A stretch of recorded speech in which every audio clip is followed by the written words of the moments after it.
ஹலால் என்பது இது ஒரு போர். நான் என்ன மாதிரி உணவு சாப்பிடுவேன் என்பதை திணிக்கக்கூடிய ஒரு போர் முறை. நீங்க பாருங்க, ஹலால் முறையில தயாரிக்கப்பட்ட உணவு என்று பிரியாணி கடையில வச்சிருக்க அந்த சிம்பிள் போட்டிருக்காங்க, பல பேர் தெரியாது. அதிமுகவுக்கு இவங்க என்ன பண்ணாலும் கிறிஸ்துவ மைனாரிட்டிகள் ஓட்டு விழ போறது இல்லை. தெளிவா இருக்காங்க அவங்கள பொறுத்த வரைக்கும். சப்போஸ் நாளைக்கு விஜய் கட்சி தான் எல்லாம் கட்சிகளும் விஜய் கட்சி ஆரம்பிச்சு பெருசா வளர்ந்து வச்சுக்கலாம். சிறுபான்மை அமைப்புகள்லாம் விஜய் கட்சி தான் ஓட்டு போடணும் என்று முடிவெடுத்து விட்டால் திமுகவும் போட மாட்டான், அதிமுகவும் போட மாட்டான். தெய்வ சாநித்தியம் உள்ளவர்னு சொல்லி சோ அவர்கள் சொல்லுவார். இன்னைக்கு கூட திருப்பதி நீங்க போனீங்கன்னா எம்.எஸ். சுப்புலட்சுமி பாட்டு பாடாத ஒரு நாள் கூட திருப்பதி கிடையாது. எப்படி ஜேசுதாசருடைய பாட்டு பாடாமல் சபரிமலை கோயில நடை சார்த்த மாட்டார்களோ அந்த ஹரிகராசனம் பாட்டு, அதே போல இவங்க பாடின பாடல்கள், அது குறிப்பா அன்னமாச்சாரியா என்கின்ற அந்த பெரிய தெலுங்கு கவிஞர், அவருடைய பாடல்களை முழுக்க அப்படியே ஆந்திராக்காரனே கண்ணில் தண்ணீர் வரக்கூடிய அளவுக்கு அந்த பக்தி பாவம் இருக்கட்டும். அமைச்சர் பதவியா இருக்கட்டும், அல்லது ஒரு ஆர்டிஓவா இருக்கட்டும், இல்லை ஏதோ ஒரு எந்த பதவியா இருக்கட்டும், அரசு பதவியா இருக்கட்டும், எந்த பதவி வேணா இருக்கட்டும், காவல்துறை அதிகாரியா இருக்கட்டும், இப்படி எந்த பதவியிலே ஒரு கிறிஸ்துவர் இருந்தாலும் தன்னுடைய பதவிக்கு விசுவாசமாக இருப்பதை விட தன்னுடைய மதத்துக்கு தான் விசுவாசமாக இருக்க.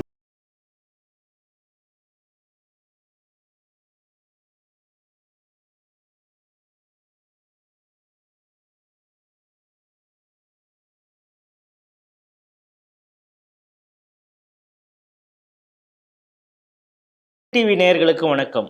இன்றைய செய்திகள் சிந்தனைகள் நிகழ்ச்சிக்கு உங்களை வரவேற்கிறோம். முதலில் இன்றைய முக்கிய செய்திகளை பார்ப்போம். வேளச்சேரியில் படகு மீட்பு பணியை தடுத்து கவுன்சிலர் செய்த லந்து. நெல்லை நிர்வாகத்தை கிறிஸ்துவ மயமாக்கும் சபாநாயகர் அப்பாவு, இந்து முன்னணி குற்றச்சாட்டு. துக்ளக் ஆண்டு விழாவிற்கு புக் செய்த மியூசிக் அகாடமி அனுமதி மறுப்புக்கு குவியும் கண்டனங்கள். தளவாய் சுந்தரம் கட்சி பதவி பறிப்புக்கு நன்றி தெரிவிக்கும் கன்னியாகுமரி அனைத்து சிறுபான்மையினர் கூட்டமைப்பு. ஊபி உத்தராகண்ட் மாநிலங்களில் எச்சில் ஹலால் முறைக்கு தடை. இன்றைய செய்திகள் குறித்து தனது கருத்துக்களை நம்மிடையே பகிர்ந்து கொள்ள நமது அரங்கத்திற்கு திரு ராம வெங்கடாத்திரி அவர்கள் வந்திருக்கிறார். ஸ்ரீ டிவி நேயர்கள் சார்பாக அவரை வரவேற்கிறேன். வணக்கம். வணக்கம் ராஜேஷ் சார். இப்போ 2 நாளுகளாக மழை பெஞ்சது பார்த்தோம். ஏற்கனவே இந்த தமிழக அரசு என்ன சொன்னது, நாங்கள் போட்டெல்லாம் தயாராக வச்சுருக்குறோம், போன முறை மாதிரி இல்லை, இந்த தடவை நான் உடனே காப்பாற்றிடுவோம் அப்படின்லாம் சொன்னாங்க. ஆனால் பெரிய அளவு மழை பெய்யாத பொழுதே வேளச்சேரியில் பல இடங்களில் தண்ணி வந்துருச்சு. குறிப்பாக இந்த ஏஜி காலனிங்கிற இடத்துலலாம் வீட்டிலே கூட தண்ணி வந்துருச்சு.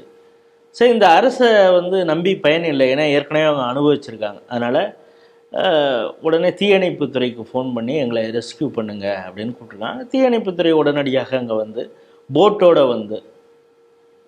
அவங்க மீட்பு பணியில் ஈடுபடும் பொழுது அங்கே இருக்கக்கூடிய திமுக கவுன்சிலர் ஆனந்த் அப்படிங்கிறவர், இது ஏன் ஏரியா உள்ளே வரக்கூடாது அப்படின்னு சொல்லி, என்ன அறியாமல் எங்களுக்கு தான் இந்த இடம்லாம் கொடுத்துருக்காங்க, நாங்கள் முடிவு பண்ணுறது தான், நாங்கள் எப்படி காப்பாற்றணும் எங்களுக்கு தெரியும், நீங்கள்லாம் உள்ளே வரக்கூடாது அப்படின்னு சொல்லி தீயணைப்புத்துறை வீரர்களெல்லாம் நீங்கள் இதெல்லாம் ஈடுபடாதீங்கன்னு சொல்லி அவங்க வண்டியெல்லாம் நிறுத்திட்டு, போட்டில் நீ காப்பாற்றி போவியா, ஏன் எல்லாம் ஃபேஸ்புக்கில் எங்களை கிண்டல் பண்ணி எழுதவா, அதெல்லாம் உன்னை உள்ளே விட முடியாது அப்படின்னு சொல்லி அவர் கொண்டு வந்த டிராக்டரில் வயசானவங்கெல்லாம் வந்திருந்தாங்க அந்த போட்டில்.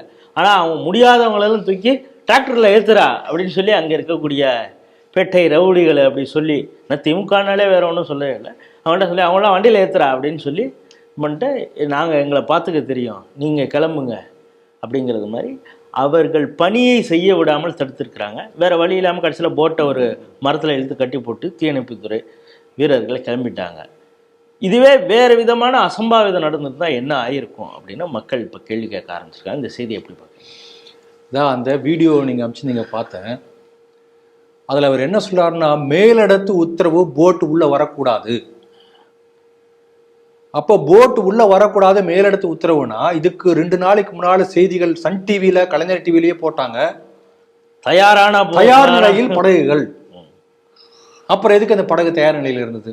அந்த படகு வேறு யாருக்குன்னு தெரியல. இல்லை படகு வாங்காமையே படகு காமிச்சாங்களா, படகு வாங்கினா சொல்லி கள்ளக்கணக்கு எழுதினாங்களா, இதெல்லாம் கேள்வி வருது இல்லையா? இதில் இன்னொரு கவனிக்க வேண்டிய முக்கியமான விஷயம்னா, வயசானவங்க, நடக்க முடியாதவங்க, அந்த மாதிரி உள்ளவங்களால போட்டில் வந்து வச்சு ரெஸ்கியூ பண்ணி எடுத்துகிட்டு போகிறாங்க. இப்போ அவன் என்ன சொல்கிறான்னா, இவர் யாரோ ஃபோட்டோ எடுத்து ஃபேஸ்புக்கில் போட்டுருவான். அதனால் இந்த மக்கள் வந்து செத்தாலும் கவலை இல்லை, ரெஸ்கியூ பண்ணாத, எனக்கு கெட்ட பேர் வரக்கூடாது. இதுதான் திமுகவுடைய மக்கள் மேலே வைத்திருக்கக்கூடிய அக்கறை. அதுக்கு நல்ல ஒரு உதாரணம். வார்த்தை அப்படியே வருது. இன்னொன்று பாருங்க, நீங்களே அழகா சொன்னீங்க, அரசு அதிகாரிகளை பணி செய்ய விடாமல் தடுத்தல். அது ஒரு முக்கியமான, அடிக்கடி அந்த செக்ஷன்ல பல பேர் மேல கேஸ் எல்லாம் போடுவாங்க. ஆமா, இப்போ பார்த்தீங்கன்னா சென்ற ஒரு வருஷம் இருக்குன்னு நினைக்கிறேன், நாச்சியார் என்ற ஒருத்தர் ஒரு அம்மன் ஃபுட்போர்டில் அவங்க பக்கத்தில் நடந்தது. ஆமாம் ஆமாம், அதுக்காக வந்து அவங்க வந்து குரல் கொடுத்தாங்க. அவங்கள என்ன பண்ணிட்டாங்க, அந்த அரசு பேருந்தை ஓட்டக்கூடிய டிரைவர் கண்டக்டர் வந்து பணி செய்ய விடாமல் தடுத்தார் என்று சொல்லி, உண்மையிலே அவங்க வந்து நல்லது பண்ணியிருக்காங்கம்மா. கீழே வந்து செத்து போனானா மண்டையை போட்டானா என்ன பண்ணுறது, நல்ல காரியம் பண்ணவங்கள இந்த மாதிரி அரசு அதிகாரிகள் பணி செய்ய விடாமல் தடுத்தல், இந்த செக்ஷனை வந்து உங்களுக்கு தேவையில்லாத போலெல்லாம் போடுவாங்க. உண்மையிலே ரெஸ்கியூ பண்ண வந்திருக்காரு. அந்த தீயணைப்புத்துறை அதிகாரிகளை தடுத்தக்கூடிய இந்த ரவுடிகளை வந்து ஏன் இது வரைக்கும் அந்த செக்ஷன்ல அரெஸ்ட் பண்ணல? அப்போ போலீஸ் என்பது மக்களுடைய காவல்துறையா இல்லை திமுகவுடைய ஏவல் துறையா? அதுலேயே இன்னொரு விஷயம் சேர்த்து பார்க்க வேண்டியிருக்கு. நான் கூப்பிடாம நீ எப்படி இங்கே வந்த அப்படிங்கிற, அவர் சாதாரண மக்கள் கூப்பிட்டதுக்கே தீயணைப்புத்துறை வந்திருக்காங்க, அதுவே அவரால் ஏற்றுக்க முடியல. நான் கூப்பிடாம நீ எப்படி இந்த ஏரியாவுக்கு வந்த அப்படிங்கிற. அதாவது மக்களுக்கு வந்து நிவாரணம் பண்ணி போய் சேரணும், அவங்க ரெஸ்கியூ பண்ணணும், அது முக்கியம் இல்லை. என்ன முதல்ல கேட்கணும், நான் ஓகே சொல்லணும், ஓகே சொன்னாதான் நீ வர முடியும் என்பது போன்ற ஒரு சூழ்நிலை. இன்னொன்று பாருங்க, அரசு அதிகாரிகளுக்கு பாதுகாப்பற்ற சூழ்நிலை தமிழகத்திலே இருக்கிறது. இவர் இந்த மாதிரி சொன்ன உடனே பேசாம போறாரு. அவர் அந்த காட்சி வீடியோ அப்படிதான் வருது. அவர் தான் மேலிடம்னு சொல்லிட்டார்ல, மேலிடம் சொன்ன அவ்வளவுதான். அப்ப தன்னுடைய பணியை ஒழுங்கா செய்ய கூட அவரால் முடியல. இப்ப ஏதோ அசம்பாவிதம் நடந்தா என்ன பண்ணிருப்பாங்க, தீயணைப்புத்துறை சரியான நேரத்தில் பணியாற்றல, அதனாலதான் இந்த மாதிரி நடந்தது என்று சொல்லி பழி அவங்க மேல போட்டுருவாங்க. ஆகவே எந்த வகையிலும் மக்களுக்கு பணி செய்வதோ மக்களுக்கு நிவாரணம் செய்வதோ உங்களுக்கு தயாராக இல்லை. இவங்களுக்கு வந்து பேர், நல்ல பேர் எடுக்கணும், கெட்ட பேர் எடுக்கக்கூடாது, இவ்வளவுதான். அதுக்கு மேல இதை தாண்டி மக்கள் நல்ல எந்த விதமான அக்கறையும் திமுகவுக்கு இல்லவே இல்லை. அதுதான் இந்த செய்தி நமக்கு காட்டுகிறது. இது ஒரு செய்தி. இன்னொன்று பாருங்க, நேற்றுக்கு பெஞ்ச மழையில வந்து ஏகப்பட்ட புல்டப் கொடுத்தாங்க. ஆனால் அப்புறம் இன்னைக்கு காலையில் செய்தி வருது, கிட்டத்தட்ட வந்து கால்வாசி கூட வந்து எந்த ஏரிகளும் நிரம்பலை. அப்போ அவ்வளோதான் மழை பெஞ்சிருக்கு. இதில் வேற வந்து இன்னைக்கு விடிய விடிய கூட்டும், இன்னைக்கு காலை முழுக்க மதிய சாயங்காலம் வரைக்கும் கூட்டும். வந்து சென்னை மாநகர மேயர் பிரியா அவர்களும் உதயநிதி ஸ்டாலின் அவர்களும் சேர்ந்து வந்து வேலை செய்ய போறாங்க, களப்பணியாற்றுவார்கள் எல்லாம் பெரிய பில்டப் வந்தது. மழையும் பெய்யல, இவங்களும் சேர்ந்து வேலை செய்யல. அந்த காட்சி யாரும் பார்க்க முடியல. ஒண்ணுமில்லாத மழைக்கே வந்து இவங்க இவ்வளோ ஒரு என்ன சொல்றது, நீங்க அழகான தலைப்பு கொடுத்துருந்தீங்க இந்த செய்தி கூட. அந்த செய்தியில லந்து பண்றாங்க. இன்னும் வரக்கூடிய இதுகளை என்ன பண்ண போறாங்க தெரியாது. இதே சமயத்துல வந்து இன்னொரு வீடியோ, ஸ்டாலினுடைய வீடியோ ஒன்று வந்து, அதில் வந்து இந்த மாதிரி மக்கள் கேள்வி கேட்குறாங்க, நிரந்தர தீர்வு என்ன பண்ண போறீங்க? அதுக்கு ஒரு பதில் சொல்றாரு, நிரந்தர தீர்வுக்கான ஏற்பாடுகள் நடந்தாச்சு, அதுக்கான ஏற்பாடுகள் 75% முடிஞ்சிருச்சு, அது என்ன ஏற்பாடு பண்ணாங்கன்னு தெரியாது, இன்னும் 25% தான் பாக்கி இருக்கு. நிரந்தர தீர்வுங்கிறது மழை பெய்யாம இருக்கிறது தான். அதாவது இதே கேள்வி இன்னொருத்தர் கேட்டால் அவர் வேற பெர்சன்டேஜ் சொல்லுவார். என்ன தீர்வு, என்ன பெர்சன்டேஜ், எல்லாம் அடிச்சு விடுதான். நான் அடிச்சு விடு சேகர் பாபு மட்டும்தான் திமுகன்னு நினைச்சேன், ஆனால் எல்லாமே அடிச்சு விடுதான். முதல்வர்லேருந்து ஆரம்பிச்சு எல்லாருமே எல்லா வாய்க்கு வந்து ஒரு பெர்சன்டேஜ் அடிச்சு விட வேண்டியதான். இதில் பாருங்க, வடசென்னை போய் தான் இந்த ஒன்றுமே இல்லாத மழைக்கு வந்து வடசென்னையில் கிட்டத்தட்ட பல பகுதிகள் மூழ்கி இருக்கு. அதுக்கு என்ன காரணம் போட்டிருக்காங்கன்னா, பக்கிங்ஹாம் கால்வாய், ஆந்திராவிலேருந்து மகாபலிபுரம் வரைக்கும் அந்த காலத்தில் படகு போக்குவரத்துக்காக ஏற்படுத்தப்பட்ட கால்வாய், அதை முழுக்க சாக்கடையாக மாற்றிட்டாங்க. சரி, அது இருந்துட்டு போட்டோம், அதை சாக்கடை மாற்றி கூவத்தோடு இணைத்து கடலில் போய் சாக்கடை தண்ணி கலக்கிற மாதிரி மாற்றிவிட்டாங்க நம்ம மக்கள். இப்போ அந்த பக்கிங்ஹாம் கால்வாயோடைய ஆக்சுவல் இடம் எவ்வளவோ அதே ஆக்கிரமித்து கிட்டத்தட்ட 60,000 to 70,000 குடும்பங்கள், வீடுகள் வந்து அங்கே கட்டியிருக்காங்க.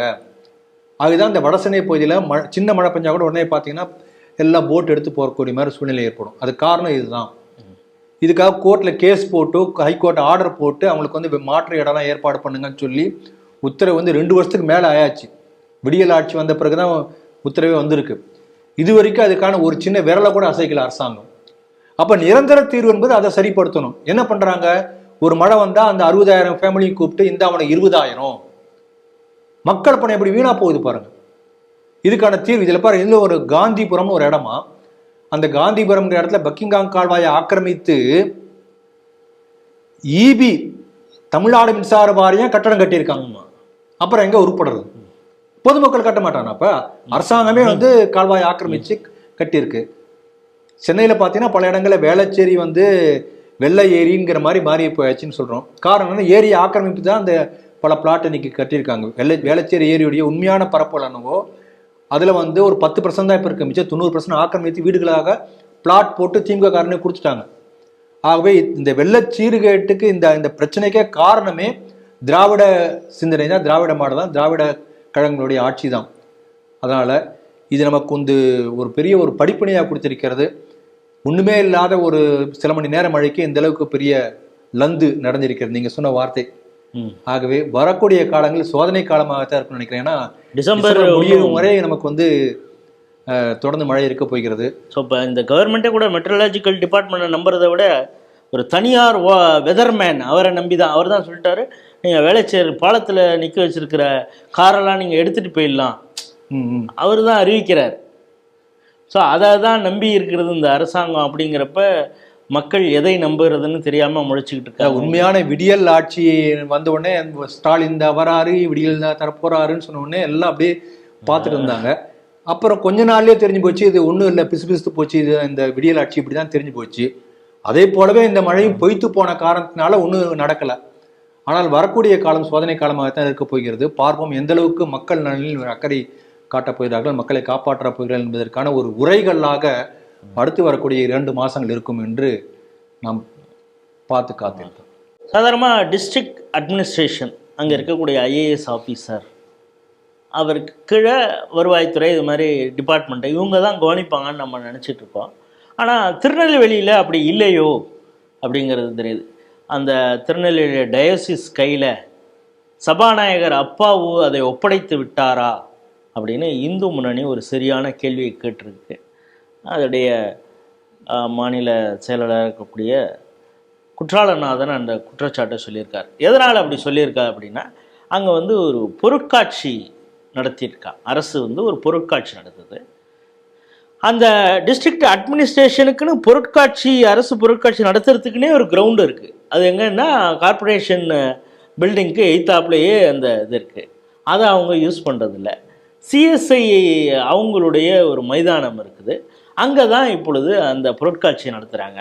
சரி, அதில் வந்து கவர்மெண்ட் விழிப்புணர்வு ஏதாவது பாடல்கள் விளம்பரங்கள் வருதான்னு பார்த்தா, கேளுங்கள் தரப்படும், தட்டுங்கள் திறக்கப்படும் அப்படிங்கிற அந்த பாட்டு இதுவும் அந்த பொருட்காட்சி நடக்கக்கூடிய இடத்தை சுற்றி, மைதானத்தை சுற்றி ஒரே கிறிஸ்துவ மதமாற்ற வாசகங்கள் அடங்கிய சுவரொட்டியும் எழுத்துக்களும் தான் இருக்குது அப்படிங்கிறது.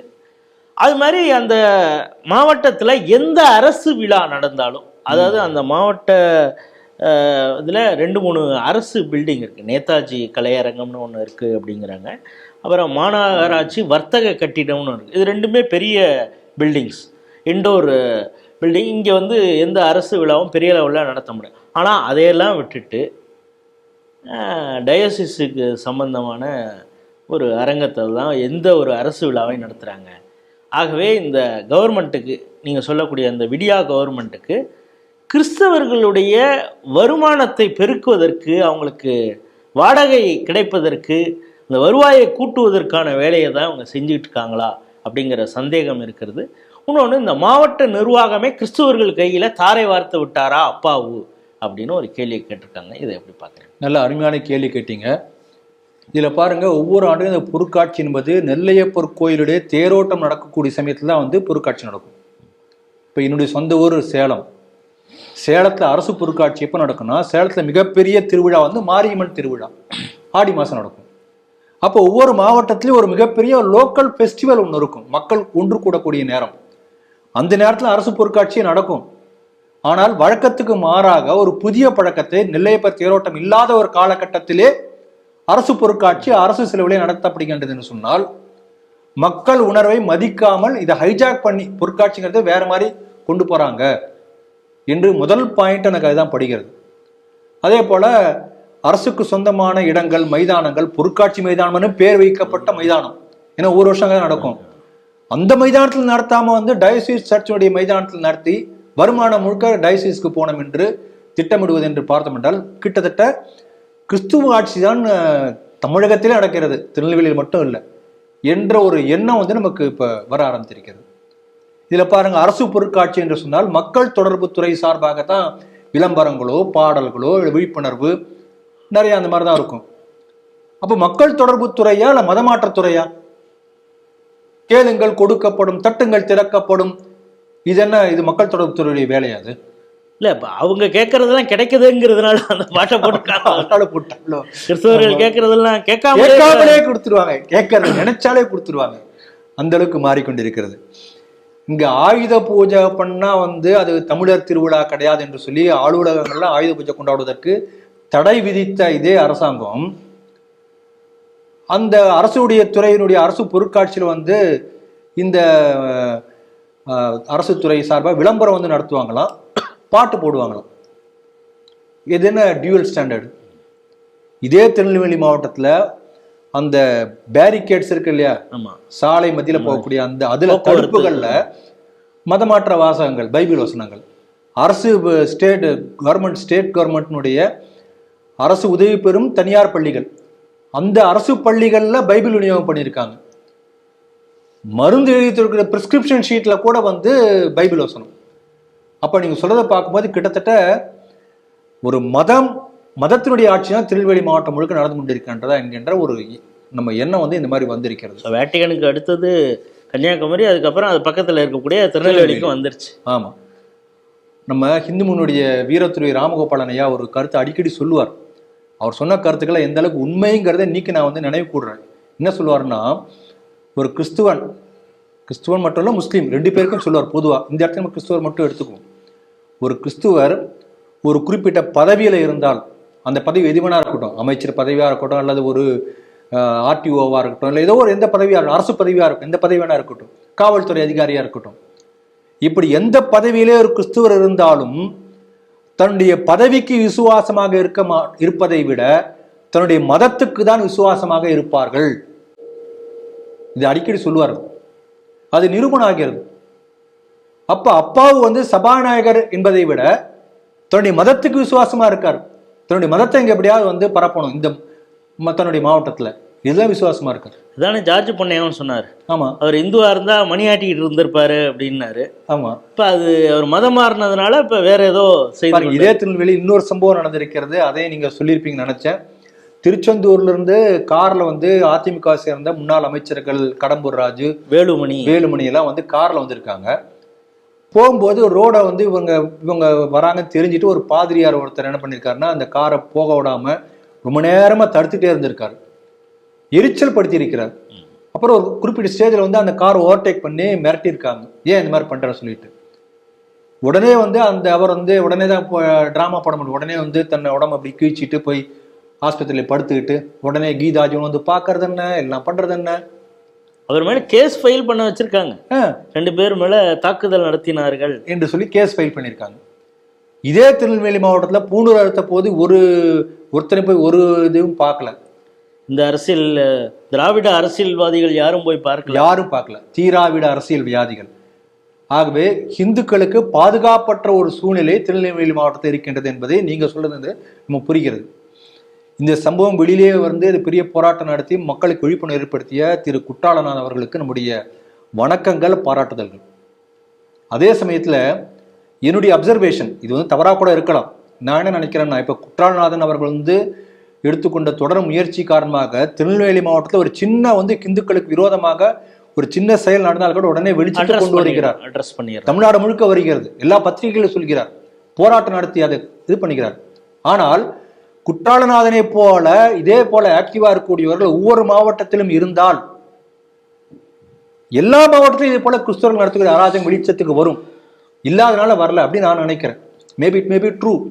அதனால குற்றாலநாதன் அவர்கள் தமிழக இந்துக்களுக்கு ஒரு முன்மாதிரியான ஒரு ஹிந்து தலைவர். அவரை போல ஒவ்வொரு மாவட்டத்திலும் உள்ள ஹிந்து தலைவர்கள், இந்து முன்னணி தொண்டர்கள் இதே போல ப்ரோ ஆக்டிவ் என்று சொல்வார்கள், விழிப்புணர்வோடு இருந்து செயல்பட்டால் அப்போது மட்டுமே தமிழகத்தை இந்த கிறிஸ்துவ அராஜக போக்கிலிருந்து காப்பாற்ற முடியும்.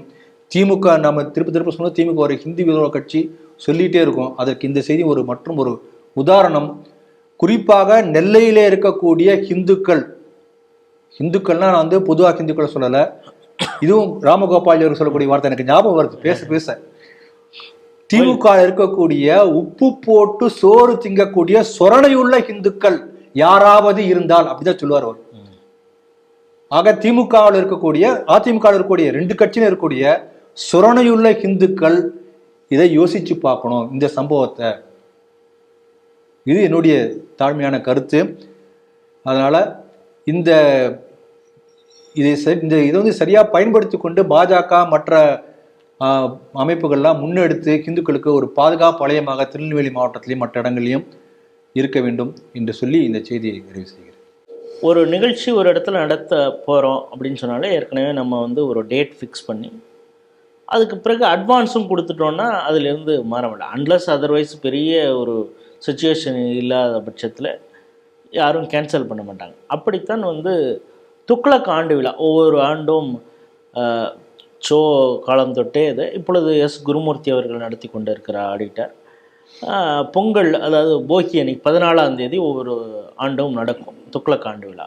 அப்படி இந்த முறை வந்து மியூசிக் அகாடமியில் அவங்க புக் பண்ணி வச்சுருந்தாங்க. புக் பண்ணிவிட்டு அதற்கு பிறகு அந்த தேதியும் பிளாக் செய்யப்பட்டு அட்வான்ஸும் கூட கொடுத்தாச்சு ரொம்ப நாளைக்கு முன்னாலே. ஆனால் சமீபத்தில் வந்து டிஎம் கிருஷ்ணா அப்படிங்கிற ஒரு புது போராளி அப்படின்னு தான் அவர் சொல்லணும். நாத்திக அது திடீர்னு ஒரு கானா பாட்டெல்லாம் கூட மியூசிக் அகாடமியில் பாடலான்னு புது கருத்துக்களை. கானா பாடல் மீது நமக்கு அவர்ஷன் கிடையாது. ஆனால் ஒரு விஷயம் ஒரு இடத்துல தொடர்ச்சியாக நடந்து கொண்ட இடத்துல நான் பெரிய புரட்சி செய்வேன் அப்படிங்கிறது மாதிரிலாம் அவர் இது ஒப்பாரி பாடல்கள்லாம் கூட பாடலாம் அப்படிங்கிற கருத்தெல்லாம் சொல்லக்கூடியவர். கைலி கட்டிகிட்டே கூட பாடலாம் அப்படின்னு புதுசாலாம் கர்நாடிக் மியூசிக்கு அவர் வியாக்கியானம் கொடுக்கறதெல்லாம் பார்க்குறோம். அவர் வந்து அவருக்கு எம்எஸ் சுப்புலட்சுமி கலாநிதி விருது கொடுக்க இருந்தாங்க மியூசிக் அகாடமிலேருந்து. அதை எடுத்து பல மியூசிஷியனே வந்து அதற்கு கண்டனம் தெரிவித்தார்கள்னு நம்ம பார்த்தோம். அது சம்மந்தமாக நீங்களே கூட ஸ்ரீ டிவியில் பேசியிருக்கிறீங்க. அந்த பட்சத்தில் அவருக்கு இந்த விருதா எம்எஸ் ஏன் அப்படின்னு கேள்வி கேட்கும் பொழுது எம்எஸ் அம்மா இறந்த பொழுது இவர் அவங்க குறித்து மிக மோசமான வார்த்தைகளை பயன்படுத்தி விமர்சனம் செய்திருக்கார். அதுவும் ஒருத்தவங்க ஒரு இறந்த போது இந்த வாசகத்தை அவர் பேசினதுனால அது குறித்து இந்தியன் எக்ஸ்பிரஸில் ஆடிட்டர் எஸ் குருமூர்த்தி அவர்கள் ஒரு கட்டுரை எழுதியிருக்கிறார். அதன் காரணமாக துக்ளக்குடைய ஆண்டு விழாவை எந்த ஒரு முன்னறிவிப்பும் இல்லாமல் காரணமும் சரியான வேலிட் ரீசன் சொல்லாமல் மியூசிக் அகாடமி இப்பொழுது துக்ளக் ஆண்டு விழாவை கேன்சல் பண்ணியிருக்குது. வேற ஒரு பெரிய ஆடிட்டோரியம் இதை விட பெரிய ஆடிட்டோரியத்தில் அவங்க புக் பண்ணிட்டாங்க. ஏன்னா அவருக்கு இருக்கக்கூடிய இன்ஃப்ளூயன்ஸ் எல்லாருக்கும் தெரியும். இப்படி இருந்தாலும் கூட ஒரு மியூசிக் அகாடமி ஒரு பாரம்பரியமான மியூசிக் அகாடமி டேட் ஃபிக்ஸ் பண்ணி அட்வான்ஸ் பண்ண ஒரு நிகழ்ச்சியை அவங்க கேன்சல் பண்ணுறாங்கன்னா அதற்கு பின்னால் இருக்கக்கூடிய காரணம் என்னவாக இருக்கும்? இதில் பாருங்க, ஒரு பழமொழி தமிழில் சொல்லுவாங்க, சீப்பை ஒழிச்சு வச்சா கல்யாணம் நின்று போயிடும். ஆகவே இந்த மியூசிக் அகாடமி புரிஞ்சுக்கணும், இந்த சீப்பை ஒழிச்சு வச்சால கல்யாணம் நிற்க அதை பாட்டு நடந்துட்டு இருக்கும். எம்எஸ் சுப்புலட்சுமி அவர்கள் வந்து ஒரு பெரிய எட்டாத உயரத்தில் இருக்கக்கூடிய ஒரு சங்கீதத்தினுடைய ஒரு பெரிய உயரத்தில் தொட முடியாத உயரத்துக்கு போயிருக்காங்க. நம்ம சாதாரணமாக டிஎம் கிருஷ்ணா இன்னும் பல பேர் இந்த மாதிரி இருக்காங்க. இன்றைக்கு சங்கீதத்தை வைத்து வியாபாரம் நடத்தக்கூடியவர்கள், பிழைப்பு நடத்தக்கூடியவர்கள் பல பேர் இருக்காங்க. அது profession, money earning, bread winner மாதிரி. ஆனால் இசையை தெய்வத்துக்கு சமமாக பார்த்தவர்கள், இசை மூலமாக நம்ம தெய்வத்துக்கிட்டே கொண்டு போனவங்க, தெய்வ சாநித்தியம் உள்ளவர்னு சொல்லி சோ அவர்கள் சொல்லுவார். இன்னைக்கு கூட திருப்பதி நீங்க போனீங்கன்னா எம்எஸ் சுப்புலட்சுமி பாட்டு பாடாத ஒரு நாள் கூட வந்து திருப்பதி கிடையாது. எப்படி ஜேசுதாசர்களுடைய பாட்டு பாடாமல் சபரிமலை கோயில நடை சார்த்த மாட்டார்களோ அந்த அரிகராசனம் பாட்டு, அதே போல இவங்க பாடின பாடல்கள், அது குறிப்பா அன்னமாச்சாரியா என்கின்ற அந்த பெரிய அந்த தெலுங்கு கவிஞர், அவருடைய பாடல்களை முழுக்க வந்து அப்படியே ஆந்திராக்காரனே கண்ணில் தண்ணீர் வரக்கூடிய அளவுக்கு அந்த பக்தி பாவம் என்பது முக்கியம். ஏன்னா பாவம் என்பது அவ்வளவு முக்கியம். அதாவது அந்த உணர்வோடு ஒன்று பாடுவார்கள். அப்படிப்பட்ட ஒரு பெரிய மேதை, அவங்கள பத்தி இப்படி அவங்க பாடி பேசியிருக்கார். அந்த அம்மாவை பார்க்கும்போது, ஏதாவது பெண்களை வந்து பார்க்கும்போது கையெடுத்து கும்பிட தோணும் என்று சொல்லுவார்கள். நீங்க எம்எஸ் போட்டோ பார்த்தாலும் சரி, இது அட்டையர் அப்படின்னு சொல்லுவாங்களே, அது பார்த்தாலே நம்ம பார்த்தோன்னே கையெழுத்து கும்பிடணும்னு தோணும், நம்ம எரியாம வரும். அப்படிப்பட்ட ஒரு தெய்வ நிலையிலே அவங்க இருக்காங்க. அப்படிப்பட்டவர்களை பார்த்து ஒரு காழ்ப்புணர்ச்சியில வந்து இவ்வளவு மட்டமா பேசியிருக்கார். அவர் சொன்ன வார்த்தைய CTVல என்னால சொல்ல முடியாது, ஏன்னா அவ்வளவு கேவலமான வார்த்தை சொன்னது. டிஎம் கிருஷ்ணன் அளவுக்குள்ள தான் CTV தரம் தாழ்ந்து போகல, அதனால சொல்லல. அவ்வளவு மட்டமான வார்த்தையை சொல்லியிருக்கிறார். ஆகவே அதை வந்து விமர்சனம் செய்து ஒரு கட்டுரை வந்த காரணத்திற்காக வந்து இப்ப இந்த மாதிரி இத வாபஸ் திருப்பி கொடுத்திருக்காங்க. காரணம் இந்த எம்எஸ் அம்மாவுடைய பேரனே தான் வழக்கும் தொடுத்திருக்கிறார். அந்த விருது இருக்கா அப்படின்னே அவர் கேட்டுதான் வழக்கே தொடுத்திருக்கிறாருங்கிறதையும் சேர்த்து பார்க்க வேண்டியது. பல பெரிய பெரிய சங்கீத ஞானிகள், பெரிய பெரிய மேதைகள் அவர்கள்லாம் கூட வந்து எதிர்த்திருக்கிறாங்க என்று சொன்னால், அப்ப இந்த ஒரு ஆளுக்காக வந்து நீங்க இத்தனையும் மாத்துவீங்களா? இது நமக்கு கேள்வி வருகிறது. நீங்க இதை பத்தி ஒரு போஸ்ட் போட்டீங்க, ரொம்ப எனக்கு பிடிச்சிருந்தது.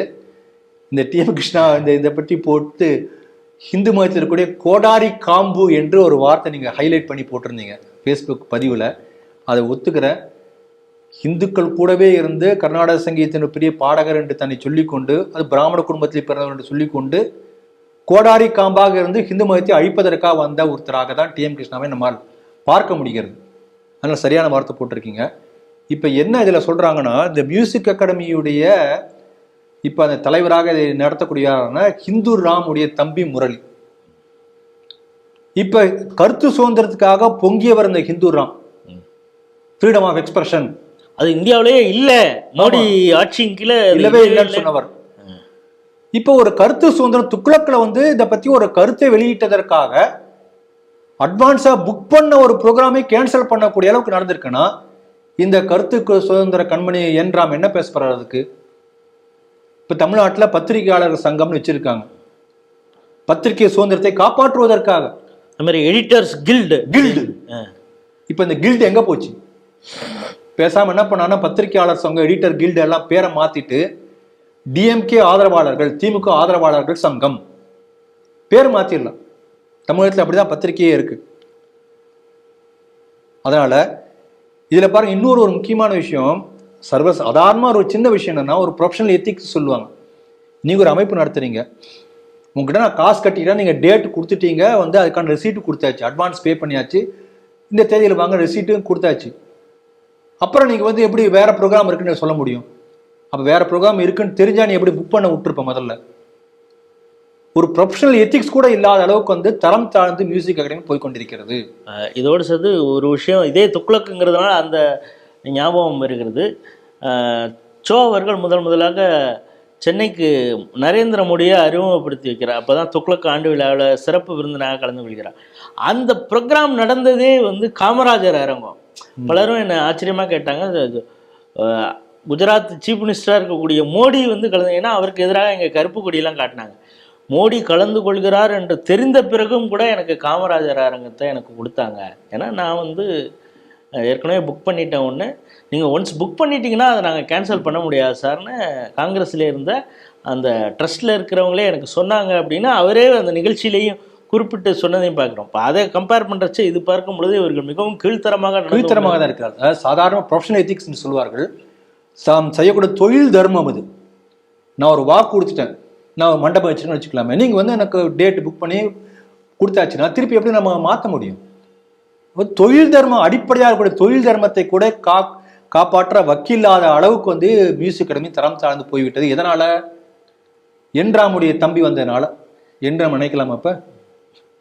அப்ப ஒரு ஆள் வந்து ஒரு பாரம்பரியமான ஒரு இசை அமைப்பை, அந்த மியூசிக் அகாடமியை ஒரு ஆள் வந்து எப்படி மாத்திராரு பாருங்க. போன வருஷம் மியூசிக் அகாடமியில இந்த நாட்டுப்புற கலைஞர்களுக்காக நிகழ்ச்சி நடந்தது. அதுல கனிமொழி அக்கா வந்து கலந்துட்டு பேசினாங்க. அப்போ ஒரு வழக்கம் போல என்ன பண்றாருன்னா, இந்த சங்கீதம் என்பதே ஒரு குறிப்பிட்ட ஒரு சாதிக்குள் அடைப்பட்டு கிடந்ததை வந்து விடுவிக்க வந்தது மியூசிக் அகாடமி என்பது பொருளெல்லாம் பேசி அவர் பேசிட்டு போனார். இதை வச்சு நமக்கு என்ன புரியுதுன்னா, இந்த மியூசிக் அகாடமி என்பதையே வந்து ஹைஜாக் பண்றதுக்கான ஒரு பெரிய முயற்சி நடந்து கொண்டிருக்கிறது. அதனுடைய ஒரு வெளிப்பாடு தான் கனிமொழி வந்து இப்படி பேசினது, இப்போ இந்த மாதிரி நடந்து கொண்டிருப்பது, டிஎம் கிருஷ்ணாவுக்கு அவார்ட் கொடுக்கறது, இந்த மாதிரி திருப்பி தர்றது, இதெல்லாம் வந்து அப்படிதான். ஆகவே திமுக ஆட்சியிலே, திராவிட மாடல் ஆட்சியிலே பாரம்பரியமான ஹிந்து அமைப்புகள், இந்த கலாச்சாரத்தின் மையங்களாக உள்ள சங்கீதத்துக்காக உள்ள அமைப்புகள், இவை எல்லாமே கொஞ்சம் கொஞ்சமாக கடத்தப்பட்டு கொண்டு வருகின்றன. அதுக்கு மியூசிக் அகாடமி ஒரு உதாரணமாக மாறிக்கொண்டிருக்கிறது என்பதாக இந்த செய்தியை நான் பார்க்கிறேன். பங்காளிகள் அப்படின்னு சொல்லுவாங்க. அப்படின்னாலே உங்களுக்கு இப்போ வந்து பங்காளிகள்னு சொன்னாலே உங்களுக்கு தெரிஞ்சிடும் அது அதிமுக திமுக ரெண்டும் அப்படின்னு தான். அப்படி பார்க்கும் பொழுது இப்போ அதிமுகவில் ஒரு நடவடிக்கை எடுத்திருக்காங்க. அந்த நடவடிக்கையை வந்து அப்படி கொண்டாடி இருக்கிறார்கள் கன்னியாகுமரியில் இருக்கக்கூடிய கன்னியாகுமரி மாவட்ட மைனாரிட்டி கூட்டமைப்பு, சிறுபான்மையினர்கள் கூட்டமைப்பு ஒரு நன்றி தெரிவித்து ஒரு கடிதமே எழுதியிருக்காங்க. யாருக்கு அப்படின்னா எடப்பாடி பழனிசாமிக்கு.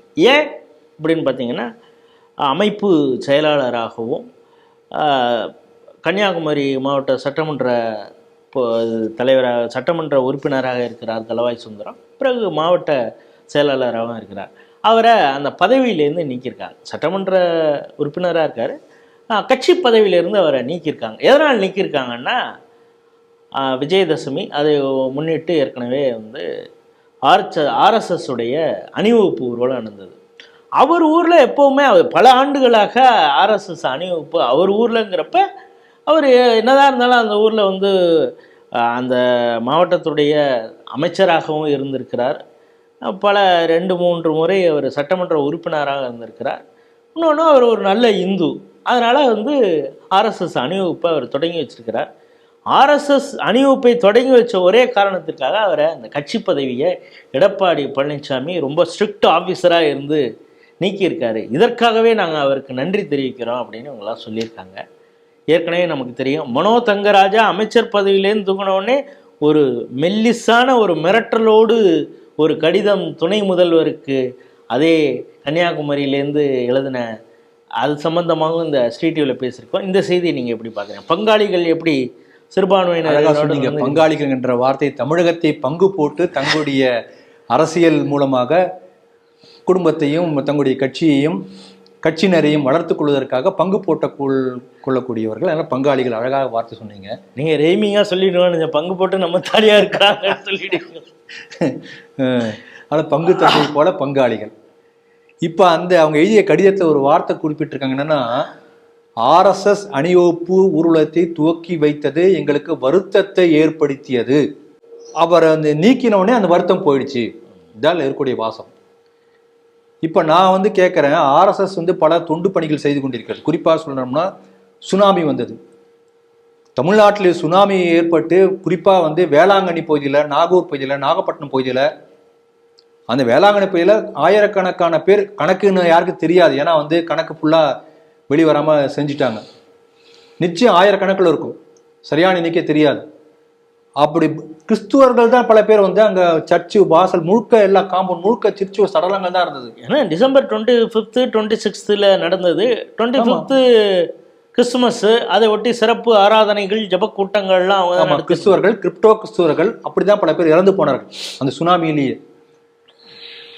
அந்த மாவட்ட நிர்வாகமோ அல்லது மற்ற ரெஸ்கியூ ஃபோர்ஸோ பல பேர் அந்த அழுகி போனவர்களை தொடக்கூட தயங்கிய போது ஒவ்வொரு ஊர்லேருந்து நூற்றுக்கணக்கான ஆர்எஸ்எஸ் தொண்டர்கள் போய் எல்லாம் அவங்களுக்கு யாருக்கும் ரெஸ்கியூ ஆப்ரேஷன் என்னன்னு தெரியாது, அவங்க ட்ரெயின் ஆகியிருக்காங்க. நம்முடைய மக்களை காப்பாற்றணும், அவ்வளோதான் அவங்களுக்கு தெரியும். ஒரு மக்கள் மேலே இருக்கக்கூடிய ஒரு அன்பு, இந்த நாட்டின் மேலே இருக்கக்கூடிய ஒரு பற்று, அவ்வளோதான். சமுதாய அக்கறை, அவ்வளோதான். அவன் எப்படி பணத்தை தூக்கணும், எப்படி இதெல்லாம் யாருக்கா ட்ரைனிங்காக கொடுத்துருக்காங்க, அதெல்லாம் ஒன்றும் தெரியாது. அந்த பணியை செய்தவர் தான் இப்பொழுது தமிழக பாஜகவுடைய அமைப்பு செயலாளராக இருக்கக்கூடிய கேசவ விநாயகம் அவர்கள். இந்த மாதிரி பல பேர் சொல்ல முடியும். உதாரணத்துக்கு அவங்களாம் அங்கே போறாங்க. சேலத்துல ஒரு ஆடிட்டர் ஒருத்தர் போனார், பார்த்தோடனே உடனே டக்குன்னு குதிச்சு போய் ஏற்பாடு எல்லாத்தையும் எடுக்கிறார்.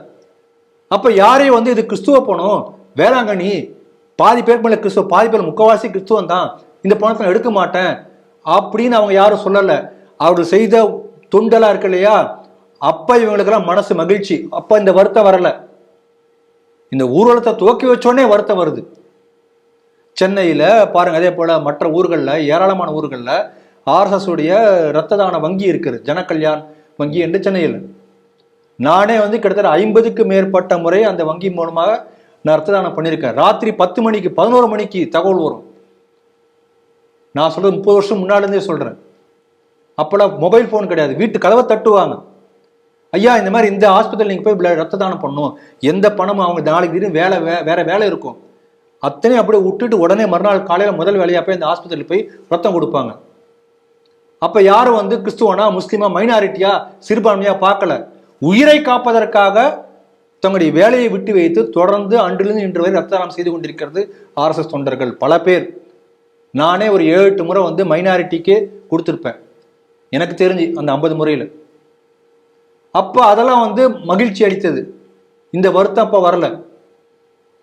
தொண்டு பணி செய்யக்கூட RSS ஊர்வலத்தை துவக்க வைத்தால் வருத்தம் அளிக்கிறதா? என்ன வருத்தம் அளிக்குது? அப்ப இவங்க நோக்கம் என்னன்னா, தமிழக அரசியல் களத்திலே நீங்க ஏற்கனவே சொன்னீங்க மனோ தங்கராஜ் பத்தி.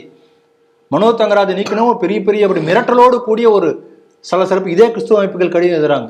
என்னன்னா, அவர் பாஜகவை எதிர்த்து போராடிய போராளி, அதாவது தேசியத்தை எதிர்த்து போராடியவர், கிறிஸ்துவத்துக்கு ஆதரமாக இருந்தவர், கேட்டதெல்லாம் செஞ்சு கொடுத்திருக்கிறார், கிறிஸ்துவுக்கு ஆதரமாக செய்து கொடுத்தவர். அதனாலே அவரை நீக்கக்கூடாது இதே கிறிஸ்துவ அமைப்புகள் எழுதுது. இப்ப என்ன சொல்லுது? தேசிய அமைப்பாக இருக்கக்கூடிய RSS ஊர்வலத்தை துவக்கி வைத்ததுனால தமிழக அரசியல் களத்தில் தேசியத்துக்கு இடம் இருக்கக்கூடாது கிறிஸ்துவ அமைப்பு எழுதுது.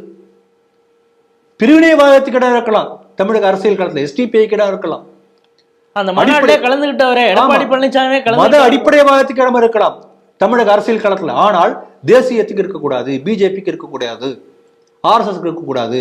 இப்படி தமிழக அரசியல் களத்தில் யாருக்கு வந்து இடம் இருக்க வேண்டும் என்பதை மிரட்டி பணிய வைக்கக்கூடிய ஆதிக்க சக்தியாக கிறிஸ்துவ அமைப்புகள் இருக்கின்றன என்பதைத்தான் இந்த செய்தி நமக்கு உணர்த்துகிறது.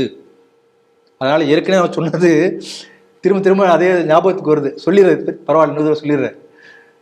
திமுக அல்ல அதிமுக இருக்கக்கூடிய உப்பு போட்டு சோறு திங்கக்கூடிய சொரநிலை இந்துக்கள் இதை புரிந்து கொள்ள வேண்டும். கோபால்ஜி சொன்னது அடிக்கடி திருப்பி ஞாபகம் வந்து சொல்றேன். அதனால இன்னொரு விஷயம் பாருங்க, இதே செய்தி நீங்க போன முறை சொன்னீங்க, அப்ப நான் சொன்னேன் அதிமுகவுக்கு இவங்க என்ன பண்ணாலும் கிறிஸ்துவ மைனாரிட்டிகள் ஓட்டு வந்து விழ போறது இல்லை, தெளிவா இருக்காங்க. அவங்கள பொறுத்த வரைக்கும் சப்போஸ் நாளைக்கு விஜய் கட்சி தான் எல்லாம் வந்து கட்சிகளும் விஜய் கட்சி ஆரம்பிச்சு பெருசா வளர்ந்து வச்சுக்கலாம், சிறுபான்மை அமைப்புகள்லாம் வந்து விஜய் கட்சி தான் ஓட்டு போடணும் என்று முடிவு எடுத்து விட்டால் திமுகவுக்கு போட மாட்டான், அதிமுகவுக்கு போட மாட்டான். ஆகவே அந்த மைனாரிட்டி ஓட் என்பது யாருக்கு முடிவு சொன்னாலும் அவங்க தான் போகும், மற்ற கட்சி யாருக்கும் போகவே போகாது. அதனால இவங்க வந்து என்ன பண்றாங்க, ரெண்டு பக்கமும் 2 பேரும் பங்கு தந்தையாக இருந்து ஜால்ரா அடித்துக்கொண்டே இருக்கிறார்கள், தாஜா செய்யக்கூடிய ஒரு சூழ்நிலை. ஆனால் எப்படி வந்தாலும் எந்த காலத்திலையும் வந்து அதிமுக ஓட்டு போட போவதில்லை. ஏன்னா திமுக ஒரு ஹிந்து விரோத கட்சி என்கின்ற காரணத்தினால்தான் எனக்கு தெரிஞ்சு பெரும்பாலான ஹிந்துக்கள் வந்து அதிமுகவுக்கு வாக்களித்தார்கள் ஜெயலலிதா அம்மா உயிரோடு இருந்த வரைக்கும். அதனால இன்னைக்கு அந்த பிம்பம் இப்படி போயாச்சு, தவிடு போய் ஆயாச்சு. அதனால இனிமேல் அந்த ஹிந்துக்களும் ஓட்டு போட மாட்டாங்க, நிச்சயம் கிறிஸ்துவ முஸ்லீமும் அதிமுக ஓட்டு போட போறதில்லை. அதாவது எல்லாத்தையும் நட்டாத்துல விட்ட போட ஒரு சூழ்நிலையை அதிமுகவுக்கு செய்திருக்கிற எடப்பாடி, அதுதான் இந்த செய்தி நமக்கு காட்டுகிறது. அதனால இந்த ஒரு சூழ்நிலையை பாஜக சரியாக பயன்படுத்தி அந்த அரசியல் இடத்த வந்து இந்துக்களுக்கு ஆதரவான கட்சி என்ற ஒரு எண்ணத்தை ஏற்படுத்தி அந்த வாக்களை தக்க வைத்துக் கொள்ளக்கூடிய முயற்சியை பாஜக செய்யுமா என்பதை பொறுத்திருந்து பார்க்க வேண்டும். ஹலால் ட்ரேட், ஹலால் எக்கானமி, இதை பற்றியெல்லாம் நம்ம பல முறை பேசியிருக்கிறோம். அதில் இப்பொழுது புதுசாக ஹலாலுடைய அடுத்த ஒரு சிம்பிளிஃபைடு வெர்ஷனாக அவங்க கொண்டு வந்துட்டாங்களா என்ன? அதுக்கு வந்து நீங்கள் ஹலால் பண்ணுறதுக்கு முன்னால் பாத்தியா ஓதி என்னென்னலாம் பண்ணோம், இதுக்கு வந்து ஒரு குறிப்பிட்ட அமைப்பிட்ட சர்டிஃபிகேஷன் வாங்கணும், அதுக்கு அப்படி இப்படி இதெல்லாம் ரொம்ப கஷ்டமான வேலை. ஆன் தி ஸ்பாட் ஹலால் பண்ணுறதுங்கிறது எப்படி அப்படிங்கிறப்ப புதுசு புதுசாலாம் அதிலே யோசித்து பண்ணிகிட்டு இருக்கிறத நம்ம பார்க்குறோம். அதில் வந்து பழங்களோ இல்லை உணவு பதார்த்தங்களோ பண்ணுறதுக்கு முன்னால் எச்சி துப்பி கொடுக்கறத பார்க்குறோம். அப்படி எச்சி துப்பிட்டா அது வந்து ஹலால் ஆகிடுது. இப்போ வந்து என்னென்னா, இப்போ ஜூஸ்லேயே கூட சொல்கிறதுக்கே நமக்கு ஒரு மாதிரி இருக்குது, சிறுநீர்லாம் கூட கழிச்சிட்டு. இப்போ இன்று கூட ஒரு கேஸு ஒன்று 2 பெண்களை வந்து அரெஸ்ட் பண்ணியிருக்காங்க. அது மாதிரி இது போன்ற விஷயங்கள்லாம் செய்கிறாங்க. அதிகமாக இந்த வட மாநிலங்களில் இது பெரிய அளவில் நடந்துக்கிட்டு இருக்கு அப்படின்னு பல விஷயங்கள் வந்ததுனால, குறிப்பாக உத்தரகாண்ட், உத்தரப்பிரதேஷ் 2லையும் இதற்கு எதிராக ஒரு சட்ட திருத்தத்தை கொண்டு வரக்கூடிய ஒரு நிலைமை இருக்குது அப்படிங்கிறது. அதனுடைய முன்னெடுப்பை யோகி ஆதித்யநாத் அவர்கள் உத்தரப்பிரதேசத்திலும் உத்தரகாண்டில் வந்து புஷ்கர் தாமி அரசும் கொண்டு வர முயற்சி செய்துட்ருக்காங்க. ஒன்று. அடுத்தது பார்த்திங்கன்னா, இப்போ ஜார்க்கண்டில் எலெக்ஷன் நடக்க போகுது, அறிவிச்சிட்டாங்க. மகாராஷ்டிராலையும் ஜார்க்கண்ட்லேயும். அந்த ஜார்க்கண்டில் ஒரு ஜெயிச்ச உடனே நாங்கள் என்ன செய்ய போகிறோம் அப்படிங்கிறத இப்பொழுதே வந்து சொல்லிடுச்சு, பிஜேபி சொல்லிடுச்சு, உறுதி அளிச்சிருக்கு. என்னென்னா சட்டவிரோதமாக அங்கே இருக்கக்கூடிய வனவாசிகளுடைய இடத்தை ஆக்கிரமித்திருக்கிறார்கள் முஸ்லீம்கள். அந்த இடத்தை அவர்களிடமிருந்து மீட்டு உரியவர்களிடம், உரிய வனவாசிகளிடம் மீண்டும் கொடுப்பது தான் எங்கள் முதல் பணி அப்படின்னு சொல்லியிருக்காங்க. இதை எப்படி பார்க்குறீங்க? அதாவது ராமன் எத்தனை ராமடின்னு ஒரு பாட்டு இருக்கும், தமிழ் பாட்டு. கல்யாணராமன், கோசலராமன் அப்படிலாம் வரும். ஜிகாத் பற்றி எடுத்தோம்னா எத்தனை ஜிகாத் அப்படின்னு ஒரு பாட்டு இதெல்லாம் போட்டிருக்கு. முதல்ல நமக்கு தெரிஞ்ச லவ் ஜிகாத் மட்டும்தான். அப்புறம் லேண்ட் ஜிகாத் பார்த்தோம். இப்போ லூலு மால் ஜிகாத்ல லவ் ஜிகாத் இன் லூலு மால் ஜிகாத், லவ் ஜிகாத்ல இன்னொரு குரூப் கேட்டகரி. நம்ம லேண்ட் ஜிகாத் நீங்க சொல்றீங்க. இப்போ என்னன்னா புதுசா அது லேண்ட் ஜிகாத்ல இன்னொரு சப் கேட்டகரி வந்திருக்கு. என்னன்னா ரயில்வே லேண்ட் ஜிகாத். அந்த இதுல ஹல்த்வானிங்கிற உத்தரகாண்ட் ஒரு இடத்துல 4300 முஸ்லீம் குடும்பங்கள் வந்து ரயில்வே லேண்ட் ஆக்கிரமிச்சிருக்கான். அப்புறம் ரயில் போகும்போது டப்படமாக இடிஞ்சு 2-3 ஊர்ந்த உடனே அவன்லாம் கேஸ் போட்டிருக்கான். அப்புறம் பார்த்தா இது ரயில்வே லேண்டை ஆக்கிரமிச்சு போட்டிருக்குப்பா, எல்லாத்தையும் காலி பண்ணிருக்கோன்னு சொன்னோம்னா supreme court no no no no no no அவன் ஆக்கிரமிச்சு கட்டினாலும் அவனுக்குலாம் அதெல்லாம் கிடையாது, ட்ராக்கை வேணா நீங்க மாத்திட்டு போயிடுங்க. ஆமா, நீங்க வந்து அவனுக்கு வேற இடம் கட்டி கொடுங்க, வீடு கட்டி கொடுங்க, முஸ்லீம் இல்லை மைனாரிட்டி இல்லை என்று நம்முடைய உச்ச நீதிமன்றம் வந்து தீர்ப்பு கொடுத்திருக்கிறது. ஆக இதெல்லாம் வந்து சப் கிளாசிஃபிகேஷன், இப்படி பல வகையான ஜிகாது. அதனால இந்த மாதிரி பாருங்க. இப்போ இதில் பார்த்தீங்கன்னா இதுக்கு வந்து அந்த ஹலால் அப்படிங்கிறது ஒரு ஜிகாது தான். ஹலால் வர்த்தகம் மூலமாக இந்த ஃபுட்டை வந்து ஃபுட் ஜிகாத் என்று சொல்கிறார்கள். ஹலால் ஜிகாத், ஃபுட் ஜிகாத். அதில் வந்து ஸ்பிட்டிங் ஜிகாத், அதில் ஒரு சப் கேட்டகரி இப்போ இதில் வந்துருக்கு. பீயிங் ஜிகாத், பீயிங் ஜிகாத் ஃப்ரூட் ஜூஸில் அந்த மாதிரி. இதுக்கு எப்படி வந்து பார்த்தீங்கன்னா முசஃபர் நகர் என்று உத்தரகாட்டில் ஒரு இடத்துல வந்து 2 பேர், நௌஷத் அலி, ஹஷன் அலி என்று 2 பேர் தொடர்ந்து டீயில் வந்து இந்த மாதிரி எச்ச தொப்பி குடிச்சது வீடியோ கேமரா மூலமாக பதிவு பண்ணி அவங்க 2 பேர் அரெஸ்ட் பண்ண பிறகு பெரிய அளவு பிரச்சனையாக வந்திருக்கு. ஏன்னா ஆதாரப்பூர்வமாக பல பேர் நம்ம பல வருஷமாக சொல்லிட்டு இருக்கோம். இதில் நீங்கள் பார்க்கக்கூடிய விஷயம் முக்கியமானது என்னன்னா, இந்த ஹலால் சர்டிஃபிகேஷன் என்று சொல்லி அரசாங்கம் மூலமாக வந்து இட் இஸ் அரசு ஏற்றுக்கொண்ட ஒரு அமைப்பு. ஹலால் சர்டிஃபிகேஷன் ஒரு ஏஜென்சி. அதில் வந்து முதல்ல நாம் கேள்விப்பட்டது வந்து எப்படி ஆட்டு கழுத்து அறுக்கிறது, இதுதான் நம்ம முதல்ல கேள்விப்பட்டோம். அது காதில் வந்து ஏதோ ஓதுவாங்களாம், இப்படி நம்ம ஆரம்பித்தோம். இப்படி பார்த்தோன்னா அது பெரிய டீட்டெயிலாக போயிட்டுருக்கு. இப்போ கடைசியில் வந்து யூரின் போய் ஃப்ரூட் ஜூஸ் குடிக்கிறதுலேருந்து ஆரம்பித்து துப்பி குடிக்கிறது, எச்சநக்கி வந்து பேரிச்சு மரத்தை கொடுக்கறது, இந்த அளவுக்கு போய் கொண்டிருக்கிறது. பல வீடியோக்கள் வந்து கொண்டிருக்கின்றன. இப்போ நம்முடைய கேள்வி என்னன்னா, நம்ம ஏற்கனவே பார்த்துருக்கோம் உணவுப் பொருள் கலப்பட சட்டம் அப்படின்னு ஒன்று இருக்கு, ஃபுட் அல்டரேஷன் ஆக்ட். அப்ப உணவுப் பொருட்களை கலப்படம் செய்வது என்பது ஒரு தண்டனைக்குரிய ஒரு குற்றம். அதுக்கு பல ஆண்டு சிறை தண்டனை உண்டு. அப்படிப்பட்ட ஒரு சட்டத்தை எதிர்த்து செயல்படக்கூடிய ஒரு அமைப்புக்கு அது சர்டிஃபைங் அத்தாரிட்டி என்று அரசாங்கம் எப்படி கொடுக்க முடியும்? அப்ப it is against the constitution. ஏற்கனவே நடைமுறையில் கூடிய சட்டத்துக்கு விரோதமாக செயல்படக்கூடிய ஒரு அமைப்பை ஒரு சர்டிபிகேஷன் ஏஜென்சி என்று சொன்னதே முதல்ல தப்பு. இதுதான் நம்ம அடிப்படையாக நம்ம நினைக்கக்கூடியது, நம்ம சொல்லக்கூடியது. பரவாயில்ல, இப்போ வந்து இப்போ சொல்லியிருக்காங்க என்னன்னா, அந்த பேரே பாருங்க, ப்ரொஹிபிஷன் ஆஃப் ஸ்பிட்டிங் ஆர்டினன்ஸ் 2024. எந்த அளவுக்கு நம்முடைய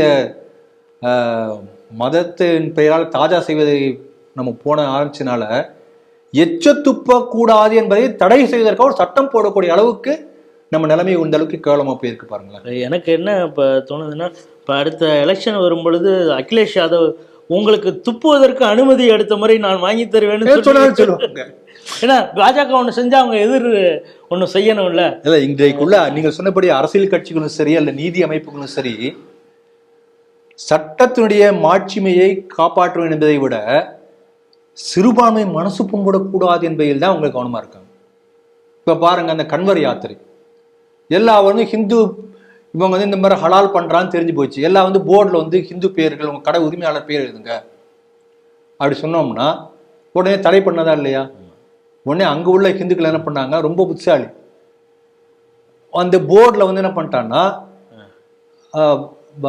இது வராக ரூபம், வராகி, நம்ம வராக அவதாரம், நமக்கு வந்து பெருமாளுடைய அவதாரம் படத்தை போட்டு கடை பேர் வச்சான். இப்போ யார் தடுக்க முடியும்? முஸ்லீம் கடை அது மாதிரி போட முடியாது இல்லைங்களா? இப்போ ஒரு மீம்ஸ் ஒருத்தர் போட்டிருந்தார், என்னன்னா இந்த உலகத்துல வந்து பயங்கரவாதத்தை ஒழிக்க வேண்டும் என்று சொன்னால் இந்த பயங்கரவாதிகள் கையில உள்ள ஆயுதங்கள், துப்பாக்கி எல்லாத்தையும் வந்து பிக் லெதர் கன் கிரிப்ஸ் வச்சா போதும், உலகம் முழுக்க பயங்கரவாதமே இருக்காது என்று சொன்னார். உண்மை பெரிய உண்மை அது. அதை வந்து அவங்க செயல்படுத்தி காட்டியிருக்கிறார்கள். ஆகவே எல்லா போர்டு வந்து நாங்கள் வராக அவதார படம் போட்டு இப்போ முஸ்லீம் வைக்க மாட்டான். ஆகவே ஹிந்துக்கள் விழிப்படைந்து கொண்டு வருகிறார்கள். அதற்கு தான் இந்த செய்தி ஒரு நல்ல உதாரணமாக இருக்கிறது. அஸ்ஸாமில் கூட ஏதோ பிக் ப்ராசஸிங் யூனிட், அந்த பிக் மீட் ப்ராசஸிங் யூனிட் ஆரம்பித்த இடத்துல ஏற்கனவே அதிகமாக பங்களாதேஷிகள் ஆக்கிரமித்து இருந்த இடங்கள்லாம் காலி பண்ணிட்டு போயிட்டாங்க அப்படிங்கிற ஒரு செய்தியும் இதோட சேர்த்து பார்க்க வேண்டியது. அதனால வாராகி அம்மன் படத்தை வையுங்கள். வராக அவதாரம் பூவராகா சுவாமி இருக்கார், அந்த படத்தை எல்லாம் வச்சிங்கன்னா வந்து இந்த பேய் பிசாசி பில்லி சூனியம் ஆபத்து எதுவும் வராது, கடைகளுக்கு வராது, கிட்ட நெருங்காது, நாட்டுக்கே நல்லது என்பதே உத்தரப்பிரதேச மக்கள், உத்தரகாண்ட் மக்கள், அந்த கன்வாய் யாத்திரைக்கு போகக்கூடிய மக்கள் வந்து புரிய வைத்திருக்கிறார்கள். உண்மையிலே யோகிஜி அவர்களுக்கும் உத்தரகாண்ட் சிஎம் அவர்களும் அஸ்ஸாம் முதல்வர் இவங்க எல்லாம் 3 பேரும் கையெடுத்து கும்பிடணும். நம்ம நாட்டில் வந்து உண்மையிலே வந்து இந்துக்களுக்கு காவலர்களாக இருக்கக்கூடியவர்கள் எனக்கு தெரிஞ்ச 3 பேர் தான். அதனால் ஒரு பெரிய முன்னெடுப்பு எடுத்திருக்கிறார்கள். இது அப்படியே பின்பற்றி நாடு முழுக்க ஒரு பெரிய விழிப்புணர்வை ஏற்படுத்தட்டும். தொடர்ந்து நாம் சொல்லிக் கொண்டிருக்கோம், ஹலால் என்பது இது ஒரு போர். நான் என்ன மாதிரி உணவு சாப்பிட வேண்டும் என்பதை திணிக்கக்கூடிய ஒரு போர் முறை. நீங்கள் பாருங்கள், ஹலால் முறையில் தயாரிக்கப்பட்ட உணவு என்று பிரியாணி கடையில் வச்சிருக்காங்க, அந்த சிம்பிள் போட்டிருக்காங்க. பல பேருக்கு தெரியாது. முஸ்லீம் பிரியாணி நான் உடனே நாக்கத்தொங்க போட்டு நம்ம ஹிந்துக்கள் தான் போய் சாப்பிட்றாங்க. இப்போ நான் சமீபத்தில் கொஞ்சம் டூர் போயிருந்தேன், விஜயதசமி சமயத்தில் ஒரு 4-5 இடங்களுக்கு போயிருந்தேன். அங்கே கர்நாடகா போயிருந்தேன். பல இடங்களில் பார்த்தோம்னா முஸ்லீம்கள் வந்து எங்கே சாப்பிட்றாங்கன்னா ஹிந்து வெஜிடேரியன் ஹோட்டலில் வந்து முஸ்லீம் சாப்பிட்றான். நம்மால் என்ன பண்ணுறான், முஸ்லீம் இடத்துக்கு பிரியாணி கடையில் போய் அவன் சாப்பிட்றான். நான் என்ன நினைக்கிறான், டேஸ்ட்டாக இருக்குது, அதில் என்ன கலக்கிறாங்கிறது தெரியாது. அதை பற்றி பல கான்ட்ரவர்சி வந்து சில பேர் அரசுலாம் பண்ணிட்டாங்க தமிழ்நாட்டில், அது ஒரு பக்கம் ஓடிட்டு இருக்கு. ஆனால் முஸ்லீமுக்கு தெளிவாக தெரிகிறது, ஹலால் முறையில் தயாரிக்கப்பட்ட அந்த உணவை விட இந்துக்கள் நடத்தக்கூடிய வெஜிடேரியன் ஹோட்டலில் உள்ள உணவு பாதுகாப்பானது, ஃபுட் சேஃப்டி, அதை அவர்கள் வந்து அங்கே வந்து சாப்பிட்றாங்க. அதனால் இந்த ஹலால் என்பதை எதிர்த்து தூக்கப்பட்ட போர் என்பதை விட ஃபுட் சேஃப்டி, உணவு பாதுகாப்புக்காக கொடுக்கப்பட்ட ஒரு சட்டமாக நம்ம பார்க்க முடிகிறது. ஒரு நல்ல சட்டத்தை முன் வரைவு செய்து அந்த ஆர்டினன்ஸ் போட்டிருக்காங்க. அந்த யூபிசிஎம்முக்கும் உத்தரகாண்ட் சிஎம்முக்கும் நம்முடைய வணக்கங்களும் வாழ்த்துக்களும். இன்று நாம் விவாதித்த 5 கேள்விகளுக்கும் மிக சிறப்பாக உங்களுடைய கருத்துக்களை நம்ம நேயர்களோடு பகிர்ந்து கொண்டீங்க. மீண்டும் இன்னொரு நிகழ்ச்சியில் சந்திப்போம். அதுவரை உங்களிடமிருந்து விடைபெறுகிறோம். நன்றி, வணக்கம், ஜெய் ஹிந்த், ஜெய் ஸ்ரீராம்.